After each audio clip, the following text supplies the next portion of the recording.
특검은 지난주 특정 피의자 변호인으로부터 태블릿 PC를 이미 제출받아 압수 조치했다. 특검에서 확인한 결과 이메일, 사용자, 연락처 정보 등을 고려할 때 최순실 씨 소유다 이렇게 말했는데 이 특정 피의자가 장시호 씨예요. 장시호 씨. 최순실의 조카 예. 장시호 씨의 변호인이 이미 제출했다. 그렇죠. 어떤 내용들이 들어있다는 거예요? 특검은 이 태블릿 PC 저장 내용을 분석한 결과 최순실 씨의 독일 코레스포츠 설립 및 삼성으로부터 지원금 수수와 관련한 다수의 이메일, 2015년 10월 13일 대통령 주재 수석비서관 회의 말씀 자료 중간 수정본 등이 발견됐다 이렇게 설명을 했습니다. 예. 장시호 측 변호인이 이걸 왜 주었을까요? 이게 그러니까 장시호 씨의 뜻에 따라서 전달한 거죠. 뭐 변호인이 마음대로 한 건 아니고 이게 지금 알려진 바로는 작년 10월 달쯤 이 일이 이제 불거질 때죠. 최순실 씨가 독일에서 조카한테 전화를 해가지고 청담동 집에 있는 짐 일부를 챙겨달라 이렇게 요청을 했답니다. 네. 그래서 이제 챙겼겠죠. 근데 이제 특검에서 이 최순실 씨 집 쪽에 이제 폐쇄회로 TV를 확인하다가 장시호 씨가 이 짐을 이제 챙기는 거를 화면을 보고 뭘 이렇게 챙겼냐 물어보니까 실은 그 중에 태블릿 PC도 있었다라고 털어놓은 거예요. 그래서 이제 특검이 장시호 씨한테 이미 제출할 수 있냐라고 하니까 뭐 하겠다라고 해서 변호인을 통해서 제출을 해서 특검이 압수 조치를 해서 분석을 끝내고 오늘 이야기를 한 거죠. 그러니까 짐 정리를 부탁하고 짐 정리하는 모습까지 CCTV에서 확인했으니까 특검이 추궁에 들어가고 이미 제출 안 해도 압수수색으로 할 수도 있으니까. 근데 이제 뭐가 있는지를 알 수가 없으니까 장시호 씨가 이제 적극 협조했다라는 거예요. 쉽게 말하자면은. 그래요. 그리고 장시호 씨 측도 이거는 최순실 씨가 쓰던 거다라고 했다는 거죠? 네. 이모가 들고 다니는 걸 이제 봤었다. 그러니까 제출을 한 거죠. 그리고 최순실 씨가 그 10월 달에 독일에서 전화했으면은 뭐 옷가지나 이런 거 챙기라고 했겠습니까? 아마도 좀 중요한 물건들을 챙기라고 했겠죠. 자, 그 내용 분석까지 끝내고 특검이 이걸 발표했다. 어떤 의미입니까?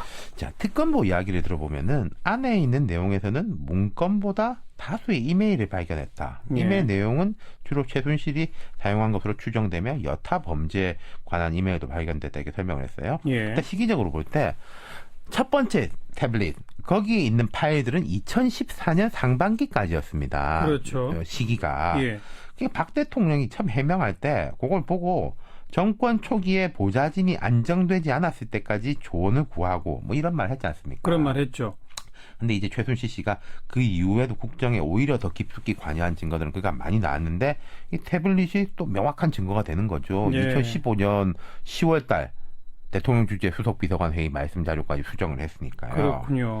그리고 일반 파일이 심겨져 있는 경우에 최순실 씨가 그렇게 주장합니다만은 이게 뭐 어떻게 해서 여기 있는지 모르겠다라고 주장할 수도 있는 거잖아요. 신빙성은 떨어지지만은 그런데 이메일을 주고 받는다는 거는 수신자하고 발신자가 특정되는 거지 않습니까? 맞습니다. 뭐 이것도 뭐 해킹 당했다라고 주장할 수는 있겠지만 그냥 파일보다 훨씬 더 증거력이 강한 거겠죠. 강한 거죠. 그리고 특검이 이걸 발표하면서 삼성 관련 내용을 콕 찍어 말한 것 이게 주목되죠. 그렇죠. 지금 삼성이 특검이 삼성 부분에 대해서 매우 속도를 내고 있고 사실 어제 또 중요한 수사가 있었는데 돈이 오간 것 자체야 삼성이 다 인정하는 바지 않습니까? 이게 대가성이 있냐 없냐 차원인데 삼성은 최순실 씨 압박에 못 이겨서 거액을 지원했다 이렇게 주장을 하고 있는데 이게 최순실 씨 압박이라는 게 무슨 개인 최순실의 압박이 통할 리가 있습니까? 뒤에 대통령이 있으니까 그런 거잖아요. 삼성에 대한 수사도 지금 핵심부를 향해 가고 있죠. 네. 특검이 이제 삼성의 2인자로 불리는 최지성 부회장, 미래전략실장이죠. 그리고 장충기 사장, 미래전략실 차장인데 구속영장을 청구한 쪽으로 내부 방침을 굳혔다는 이야기가 들립니다. 근데 이분들한테 영장을 청구한다는 뜻은 공갈 협박에 당했다는 게 아니라 특정 범죄 가중처벌법상의 뇌물수수 혐의를 적용한다는 뜻이 되겠죠. 그렇죠. 두 사람이 최근에 특검 조사를 받았고. 그러니까 어저께 오후 2시부터 오늘 새벽 5시까지 15시간 동안 밤샘 조사를 받았어요. 지금 이제 승마협회 회장으로 최순실 씨랑 직접 접촉한 사람은 박상진 삼성전자 사장인데 이분은 뭐 입원해 있고 그보다 더 위를 보는 거죠. 그렇죠. 그러니까 삼성그룹의 핵심으로 가는 것이고, 네. 예. 그리고 뇌물수수다. 이거는 공갈당한 건 아니다라고 그렇죠. 판단하는 뭐 것이고. 공갈성도 있지만은 그것만은 아니다라는 거죠. 지금 예. 특검이 이제 뭐 여러 가지 진술들 그리고 최순실 씨가 대체로 주위에 있던 사람들하고 사이가 되게 안 좋아졌잖아요. 그중에 핵심 인물이 이제 박원호 뭐 전 승마협회 전무 같은 사람들인데 이들에 대한 뭐 이메일, 문자, 메시지 등을 파악을 해가지고 삼성그룹이 박 대통령의 의사를 염두에 두고 즉 이제 대가성을 보고 최 씨 일과를 지원한 것으로 보고 있다는 건데 삼성이 그러니까 지금 220억 규모의 컨설팅 계약을 맺고 실제로 송금한 게 한 35억이 되고 예. 이와 별도로 비타나 V 등 삼성이 이제 사준 말값이 한 43억 예. 되는 거죠. 예.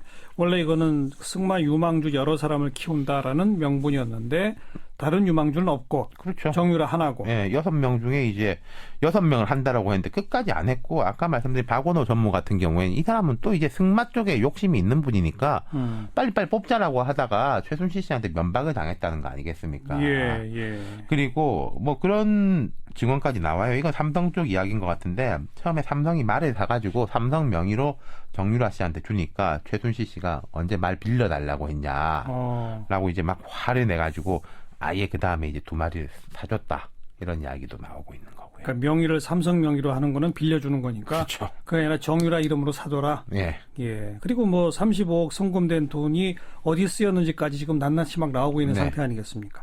자, 그러면 최지성 그리고 장충기 여기까지로 끝이에요? 아니면 이재용 부회장까지 가는 결국 거예요? 이제 맨 위는 이재용 부회장이죠. 지난 청문회 때나 지금까지 삼성그룹 입장은 이 부회장은 이런 일이 벌어질 때 몰랐고 나중에 들었다라는 일관된 입장입니다. 예. 그런데 이제 이 부회장이 박 대통령하고 독대하고 곧바로 최순실 씨한테 대한 지원이 늘어난 거. 이런 거로 볼 때는 삼성 측의 주장의 진실성이 매우 의심된다는 게 특검의 시각인데 이 부회장에 대해서도 영장 이야기가 들리는데요. 이게 압박용인지 지금으로서는 알 수가 없고 모르겠습니다. 이게 정황은 있지만은 결국 이 증거가 나오려면은 아까 말씀드린 최지성, 장충기 이런 분들이 이제 어떤 진술을 하느냐. 예. 에 달린 거겠죠. 결국 예. 이재용 부회장한테 가는 것은. 예, 예. 일단 특검에서는 이 부회장을 곧 근일간에 한번 부를 것 같습니다. 그때는 일단 참고인. 참고인으로 예. 피의자가 아니고. 그렇죠. 어. 최지성, 장충기 두 사람은 지금 참고인 신분인데 피의자로 전환될 가능성이 높고 말하자면은 삼성그룹의 1, 2, 3가 다 최순실 씨로 이제 엮여서 들어가는 모양새인데 참 대단하네요. 대단하기는. 네. 그래요. 삼성에 대한 수사 일단 구속영장 청구는 아직까지 없었으니까 네. 만약 청구된다면 법원이 또 어떻게 판단하는지 그렇죠. 중요한 가늠자가 될 네. 거예요. 네, 수고하셨습니다. 감사합니다. 윤태곤 실장이었습니다.